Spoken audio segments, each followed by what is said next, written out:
खुद को बदलने का सबसे सरल तरीका है उन जगहों पर चुप रहना जहां शब्दों से ज्यादा मौन की जरूरत होती है। मौन ही वह कुंजी है जो आत्म अधिकार और शांति का मार्ग खोलती है।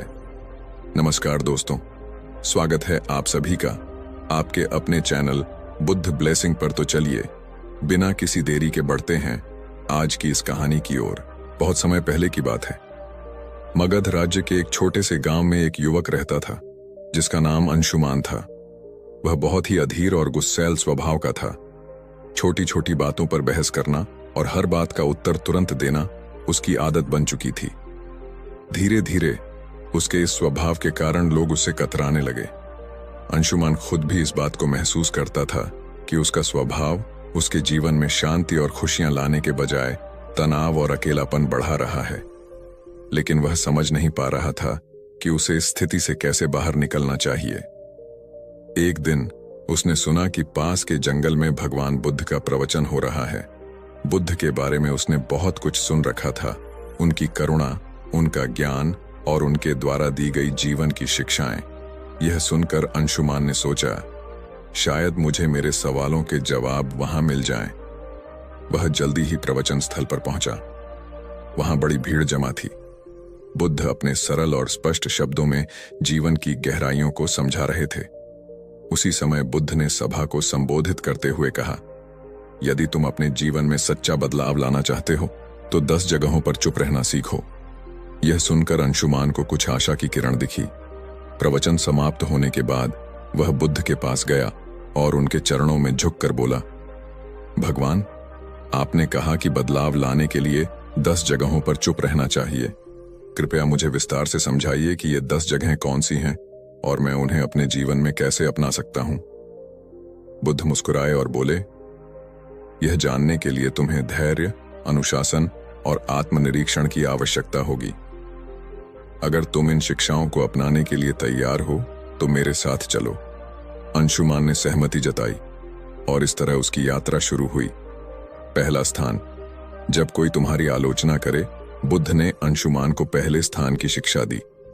अंशुमान, जब कोई तुम्हारी आलोचना करे तो चुप रहो। आलोचना तुम्हारे लिए सीखने का अवसर है। यदि तुम गुस्से में प्रतिक्रिया दोगे तो तुम कुछ भी नहीं सीख पाओगे। लेकिन अगर तुम चुप रहकर सोचोगे तो तुम समझ सकोगे कि वह आलोचना सही है या गलत। बुद्ध ने उसे एक उदाहरण दिया। एक बार एक व्यक्ति ने मुझे अपशब्द कहे। मैंने चुप रहकर उसकी बात सुनी। जब वह थक गया तो मैंने उससे पूछा, अगर तुम किसी को उपहार दो और वह उसे न ले तो वह उपहार किसके पास रहेगा? वह बोला, मेरे पास। मैंने कहा, तुम्हारे ये शब्द भी तुम्हारे पास ही रहेंगे क्योंकि मैंने इन्हें स्वीकार नहीं किया। अंशुमान ने इसे अपने जीवन में अपनाने का निर्णय लिया। शुरुआत में यह कठिन था, लेकिन धीरे धीरे उसने महसूस किया कि आलोचना सुनने के बाद चुप रहने से वह आत्मनिरीक्षण कर पाता है। दूसरा स्थान, जब कोई तुमसे बहस करे। कुछ दिन बाद बुद्ध ने अंशुमान को दूसरे स्थान पर चुप रहने का महत्व समझाया। जब कोई तुमसे बहस करे तो चुप रहो। बहस में सच नहीं बल्कि अहंकार की जीत होती है। यदि तुम चुप रहोगे तो तुम स्थिति को बेहतर समझ सकोगे और सही निर्णय ले सकोगे। बुद्ध ने एक किसान की कहानी सुनाई। 2 किसान अपनी जमीन के छोटे से टुकड़े को लेकर झगड़ रहे थे। दोनों का मानना था कि वह जमीन उनकी है। जब मैंने उनसे पूछा कि क्या उन्होंने जमीन अपने साथ लाई थी जब वे जन्मे थे, या क्या वे इसे अपने साथ ले जाएंगे जब वे मरेंगे, तो वे चुप हो गए। इस शिक्षा ने अंशुमान को सिखाया कि बहस में पड़ने से बेहतर है चुप रहकर समाधान की ओर बढ़ा जाए।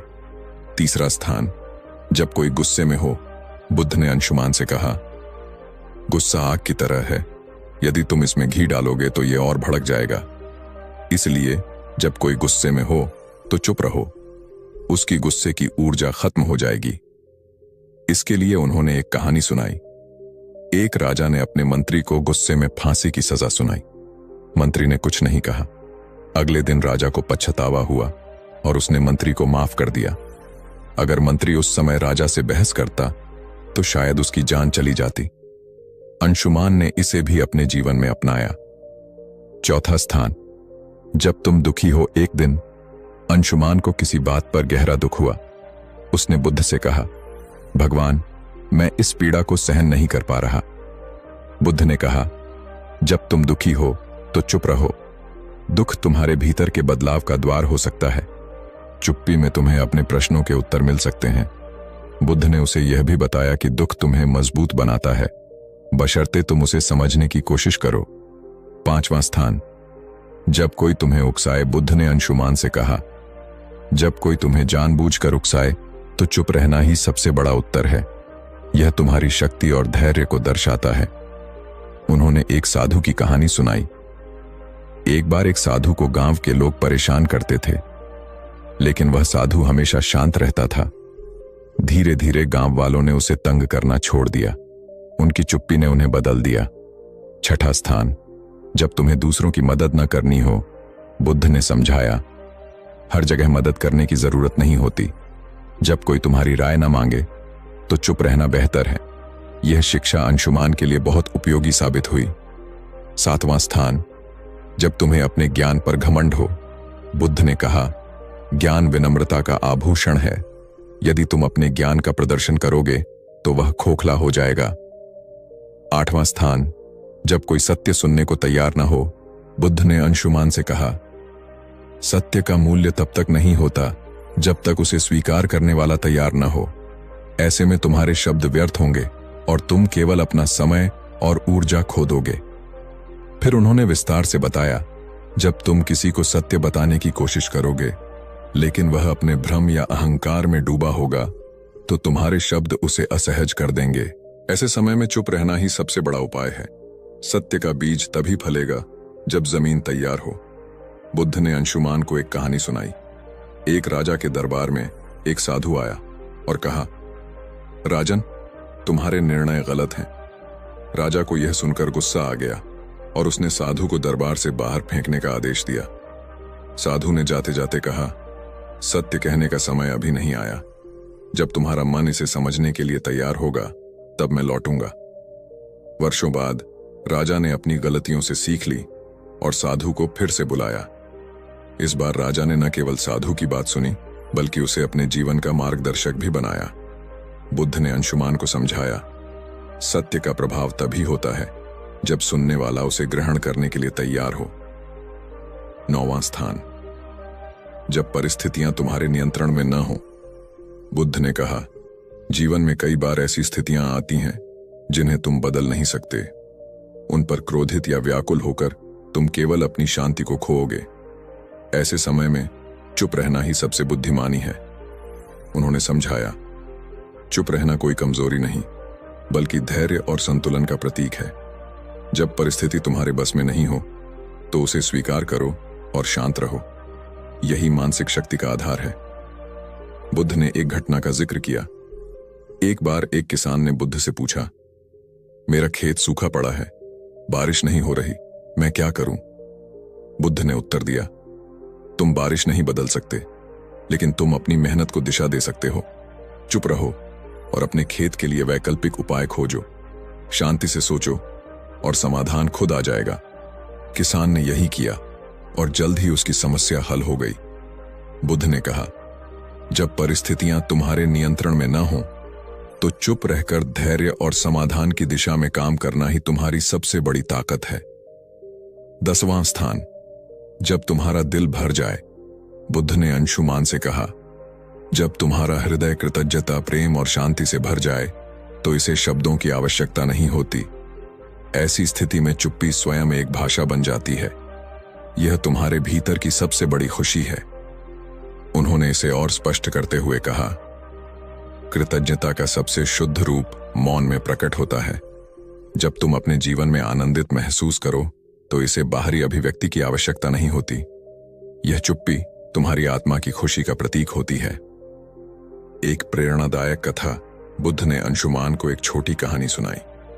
एक बार एक शिष्य को उसके गुरु ने आत्मज्ञान का अनुभव कराया। शिष्य का हृदय कृतज्ञता से भर गया। उसने गुरु से कहा, मैं आपको धन्यवाद देना चाहता हूं, लेकिन शब्द पर्याप्त नहीं लगते। गुरु मुस्कुराए और बोले, तुम्हारी चुप्पी ही मेरे लिए सबसे बड़ा धन्यवाद है, इसे बनाए रखो। बुद्ध ने समझाया, जब दिल भर जाए तो शब्दों की आवश्यकता नहीं होती। मौन तुम्हारी सबसे बड़ी अभिव्यक्ति है। अंशुमान ने जब बुद्ध से 10 जगहों पर चुप रहने का ज्ञान लिया तो बुद्ध ने उसे तुरंत अभ्यास में डालने का निर्णय लिया। उन्होंने कहा, ज्ञान का मूल्य तभी है जब इसे जीवन में लागू किया जाए। मैं तुम्हें कुछ परीक्षाओं से गुजरने का अवसर दूंगा। इन परीक्षाओं से तुम सीखोगे कि चुप्पी वास्तव में तुम्हें कितना बदल सकती है। अंशुमान ने सहमति दी और बुद्ध के मार्गदर्शन में अपने जीवन के इस नए अध्याय की शुरुआत की। बुद्ध ने अंशुमान को एक गांव भेजा जहां लोगों को उसकी पुरानी आदतों के बारे में बताया गया। जैसे ही अंशुमान वहां पहुंचा, लोगों ने उसे बुरा भला कहना शुरू कर दिया। गांव वालों ने कहा, तुम्हारे जैसे लोग कभी नहीं बदल सकते। तुम हमेशा दूसरों को दोष देते हो। तुम यहां क्यों आए हो? अंशुमान का स्वभाव था कि वह तुरंत जवाब दे और खुद को सही साबित करे, लेकिन इस बार उसने बुद्ध का बताया पहला स्थान याद किया। जब कोई तुम्हारी आलोचना करे तो चुप रहो। वह शांत खड़ा रहा। धीरे धीरे गांव वाले थक गए और उसकी चुप्पी देखकर हैरान हो गए।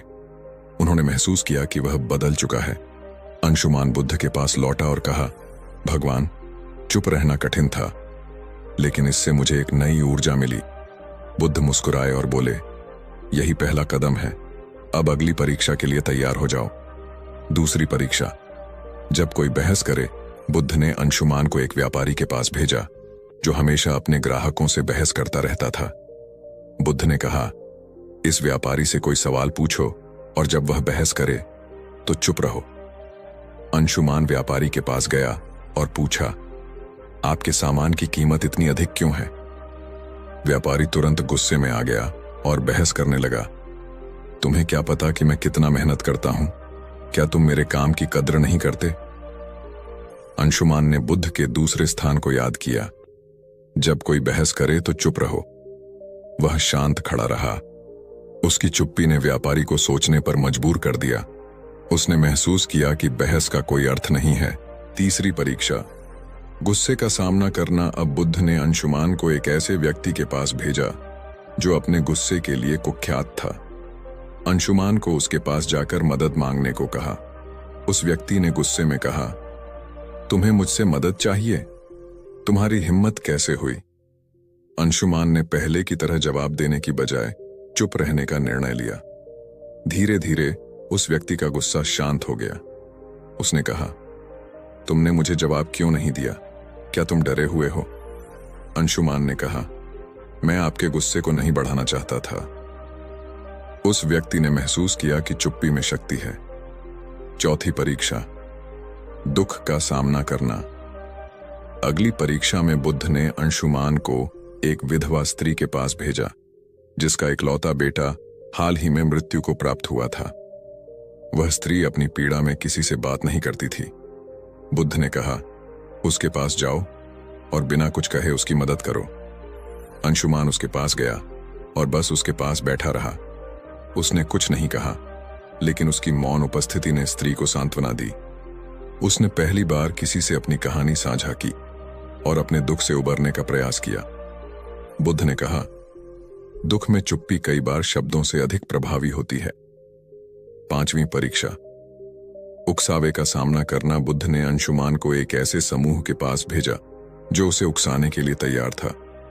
उन्होंने अंशुमान को अपमानजनक बातें कहीं, लेकिन अंशुमान शांत रहा। उसकी चुप्पी ने उन्हें हार मानने पर मजबूर कर दिया। परीक्षाओं के बीच अंशुमान ने बुद्ध से पूछा, भगवान, चुप रहना कैसे इतना प्रभावी हो सकता है? बुद्ध ने कहा, एक बार एक राजा ने एक साधु से पूछा, जीवन में सबसे बड़ी ताकत क्या है? साधु ने राजा को एक कटोरा पानी और तेल दिया। उसने कहा, पानी और तेल को मिलाओ। राजा ने कोशिश की, लेकिन तेल पानी में घुल नहीं पाया। साधु ने कहा, चुप्पी तेल की तरह है, इसे आपसे अलग नहीं किया जा सकता। जब तक तुम इसे संभालोगे, यह तुम्हारी सबसे बड़ी ताकत रहेगी। अंत की परीक्षा। जब दिल भर जाए, अंत में बुद्ध ने अंशुमान को खुद से एक और परीक्षा लेने को कहा। उन्होंने कहा, जब तुम्हारा दिल खुशी और कृतज्ञता से भर जाए, तब चुप्पी को अपनाओ। अंशुमान ने महसूस किया कि जब वह अपनी सभी परीक्षाओं में सफल हुआ, तो उसका दिल शांति और आनंद से भर गया। उसने बुद्ध के चरणों में झुककर कहा, भगवान, मैं बदल चुका हूं। अब मैं जानता हूं कि चुप्पी ही सच्चा ज्ञान है। यह कहानी हमें सिखाती है कि चुप रहना केवल बोलने से बचना नहीं है, यह एक आंतरिक शांति और समझ का प्रतीक है। बुद्ध की यह शिक्षा हमें अपने जीवन के हर पहलू में संतुलन और शांति लाने का मार्ग दिखाती है। जब हम बोलने की बजाय सुनना और समझना सीखते हैं तो जीवन वास्तव में बदलने लगता है। यह कहानी हमें सिखाती है कि चुप्पी सिर्फ शब्दों का अभाव नहीं, बल्कि आत्मा की भाषा है। चुप रहना सीखो, यही सच्चा बदलाव है।